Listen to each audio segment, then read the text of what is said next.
Kun sekondii dhibbaa oliif TVT daawwattoota keenya odeeffannoo keenya jalqabaatiin guyyaan sabaaf sablammootaa guutummaa biyyattiitti kabajamaatii kan inni jiru. Guyyaan sabaaf sablammootaa kun sadaasa 25 hanga 29tti guyyoota shaniif sirnoota adda addaatiin kabajamaa jira. Mootummaan naannoo Oromiyaas magaalaa Maayaatti sirnoota adda addaatiin guyyaa sabaaf sablammootaa kabajuu irratti argama.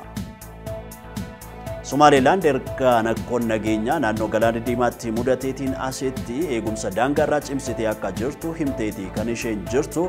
Naannoo galaana diimaa irratti rakkoon nageenyaa tibba darbee mudachuutiin wal qabate Somaliland daangaa Somaliland irratti eegumsi akka cimu akeekteeti kan isheen jirtu.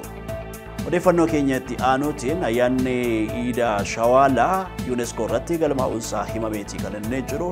Ayyaanni kun mootummaa naannoo Harariitiin waggaatti yeroo tokko kan kabajamu yeroo ta'u UNESCO irratti galmaa'uunsaa guyyaarraa kana himameeti kan inni jiru. Odeeffannoo keenya sabiraatiin dargaggoo bosona Baalee oolchuudhaaf lubbuusaa aarsaa godhe Biiniyaam Adimaasuutii fi beekamtiin umurii guutuu kennameefiiti kan inni jiru. Biiniyaam Adimaasuudhaaf bosonni Baalee yeroo gubachaa turetti ibidda sana dhaamsuudhaaf osoo yaalaa jiru lubbuusaa akka darbee himameeti jira.